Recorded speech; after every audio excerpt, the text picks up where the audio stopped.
श्री स्वामी समर्थ. जय माता दी, जय महालक्ष्मी माता. तर मित्रांनो, 2025मध्ये लक्ष्मीपूजन नेमकं कधी करायचं? 21 का 20 ऑक्टोबर असा संभ्रम जिथे निर्माण झाला होता, तिथे आता आपल्या सर्वांनाच माहीत आहे की 20 ऑक्टोबर रोजी आता आपण लक्ष्मीपूजन हे करणार आहोत. कारण की 21 तारखेला 5:25 जी आहे ती अमावस्या संपणार आहे आणि त्यानंतर आपल्याकडे आता अमावस्या संपल्यानंतर आपल्याकडे तोपर्यंत सूर्यास्त होत नाही. लक्ष्मीपूजन हे सूर्यास्तानंतर केलं जातं.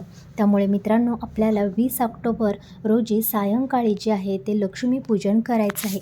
तर मित्रांनो, या लक्ष्मीपूजनामध्ये आपल्याला काही खास गोष्टींचं जे आहे ते लक्ष देणं खूप गरजेचं आहे.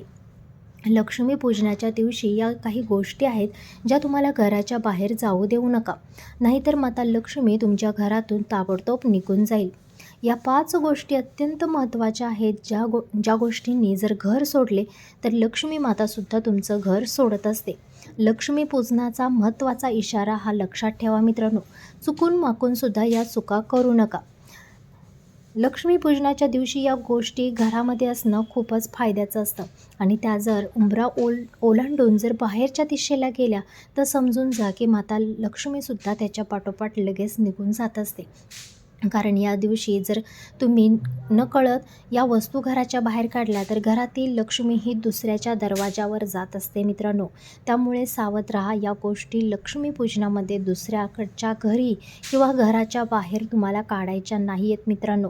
लक्ष्मीपूजनाचा दिवस अतिशय महत्त्वाचा आहे. आपण जेवढ्या भक्तिभावाने माता लक्ष्मीची पूजा करत असतो तितक्याच भक्तिभावाने आपल्याला काही गोष्टींचं, काही नियमांचं पालन हे करायचं आहे. हे केवळ श्रद्धा नाही तर शतकानुशतकं चालत आलेला एक अनुभव आहे, नियम आहे. ते म्हणजे प्रकाशाचा सण आणि लक्ष्मीपूजन म्हणजे समृद्धीचा दिवस.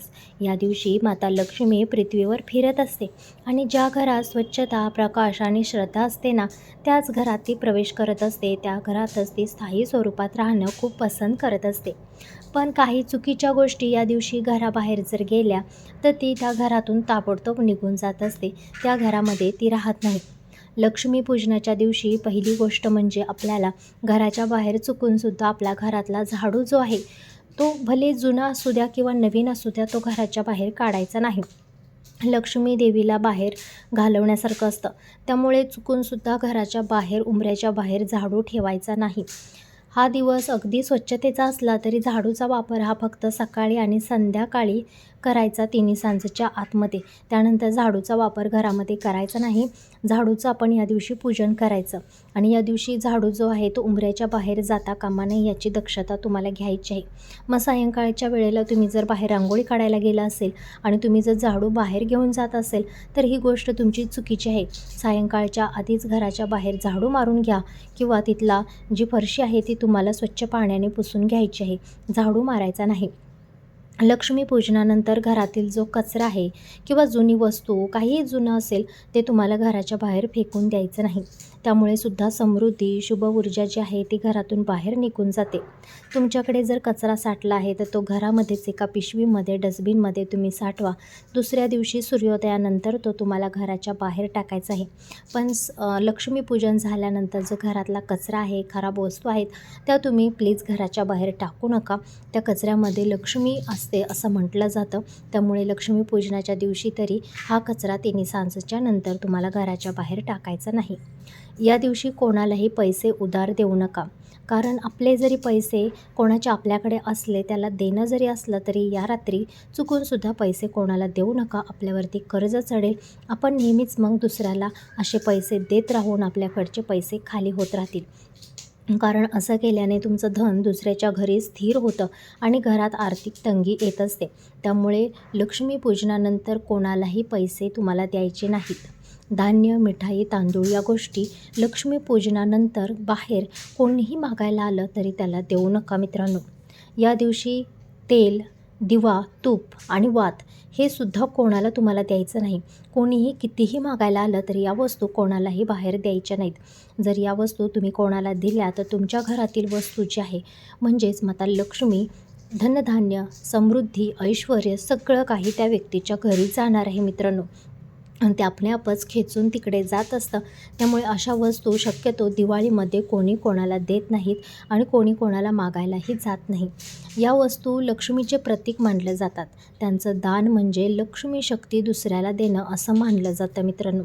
त्यामुळे या ज्या आहे त्या लक्ष्मीपूजनानंतर संध्याकाळी कोणालाही द्यायच्या नाहीत. लक्ष्मीपूजनाच्या सायंकाळी पाणी जे आहे ते घराच्या बाहेर ओतू नका. असं केल्याने लक्ष्मी देवीच्या आगमनाचा मार्ग थांबतो. संध्याकाळी पाण्याचा वापर थोडा मर्यादित ठेवा. त्यामुळे आपल्या घरचा जो पैसा आहे तो अगदी वाहत्या पाण्यासारखा व्हायला लागतो. आपल्या घरात संकटे येत राहतात. आयुष्यभर म्हणजेच वर्षभर तुमच्याकडे कटकटी म्हणजे आरोग्य खराब होत राहणे किंवा सतत आजारपण मागे राहणे असल्या गोष्टी तुमच्या चालू होतात. त्यामुळे लक्ष्मीपूजन झाल्यानंतर घराच्या बाहेर पाणी वगैरे ओतू नका. तर मित्रांनो, अशा छोट्या छोट्या गोष्टी आहेत ज्या घरातील ज्या माता लक्ष्मीला अतिशय प्रिय असतात. त्या गोष्टी ज्या आहेत त्या कोणाला तुम्हाला दिल्या नाहीत पाहिजे. मग तर बाकीच्या गोष्टी सगळ्याच आहेत ज्या माता लक्ष्मीच्या पूजेमध्ये आपण वापरतो. शक्यतो त्या गोष्टी आपल्याकडे कोणी मागायला आलं तर चुकूनसुद्धा त्याला देऊ नका मित्रांनो. लक्ष्मीपूजनाच्या रात्री आपण जो देवाला नैवेद्य दाखवत असतो तो नैवेद्यसुद्धा आपण घरातल्या लोकांनीच खायचा असतो. तो इतरत्र बाहेर कोणालाही द्यायचा नसतो. त्यामध्ये माता लक्ष्मीचा आशीर्वाद असतो आणि जर तो आपण दुसऱ्या कोणाला बाहेर दिला तर माता लक्ष्मीची कृपा ही आपल्यावरती होण्याच्या ऐवजी दुसऱ्यांवरती होत असते. त्यामुळे माता लक्ष्मी ही अतिशय चंचल आहे मित्रांनो. तिला एका जाग्यावरती थांबवणं खूपच कठीण आहे. त्यामुळे तुम्ही तिच्याशी तिच्या आवडीच्या ज्या काही वस्तू आहेत, ज्या काही सेवा आहेत त्या तुम्हाला या दिवशी जास्तीत जास्त करायचं आहे आणि तिला इथं थांबवून ठेवण्याचा प्रयत्न करायचा आहे. तर या दिवशी माता लक्ष्मी आणि भगवान विष्णू या दोघांची एकत्रित अशी छान अशी पूजा करायची असते. लक्ष्मी, धनधान्य, सोनं, नाणं सगळ्यांची पूजा या दिवशी करायची असते. झाडूची पूजा या दिवशी केली जाते आणि माता लक्ष्मीला प्रसन्न केलं जातं. दक्षिण दिशेला एक दिवा आहे तो तुम्हाला ठेवायचा आहे. म्हणजेच आपल्यापासून दारिद्र्य दूर राहत असतं. हा दिवा लावायला विसरू नका. मुख्य दरवाजाजवळ 2 दिवे लावायचे आहेत जेणेकरून माता लक्ष्मीचं आगमन तुमच्या घरी होताना तिचं आपण स्वागत करतोय त्या स्वागतार्थ आपल्याला 2 दिवे तिथे लावायचे आहेत.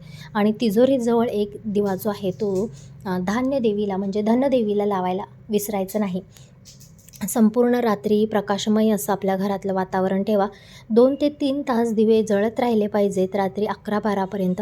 अशाप्रमाणे त्यामध्ये तेल वाती घालून तुम्हाला कमसे कम लक्ष्मीची दिवसाची जी रात्र आहे त्या रात्री अगदी घर जे आहे ते प्रकाशमय राहिलं पाहिजे.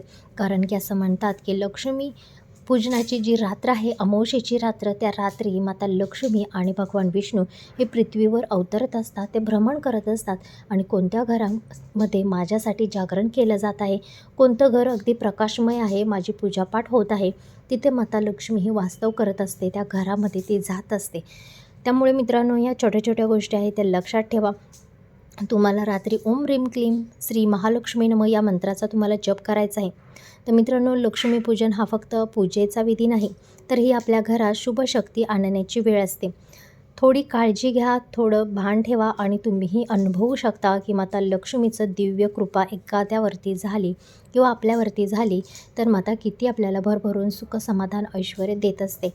आणि माता लक्ष्मीची कृपा आपल्यावरती होण्यासाठी आपल्याला माता लक्ष्मीच्याच आवडत्या वस्तू या तिला अर्पण करायच्या आहेत. तर मित्रांनो, या वस्तू चुकूनसुद्धा दुसऱ्याला लक्ष्मीपूजनाच्या रात्री देऊ नका. नाहीतर तुम्हाला तुमची लक्ष्मी दुसऱ्याला द्यावी लागेल आणि तुमच्या घरामध्ये दरिद्रता जी आहे ती पाय पसरायला लागेल. त्यामुळे ही काळजी नक्की घ्या. आवर्जून सांगितलेल्या गोष्टींबद्दल विचार करा. जरी माहिती तुम्हाला योग्य वाटली असेल तर मला कमेंट बॉक्समध्ये नक्की सांगा. व्हिडिओला एक लाईक करा, चॅनेलला सबस्क्राईब करा आणि अशाच नवनवीन भक्तिमय आणि उपयुक्त व्हिडिओंसाठी आपल्या चॅनेल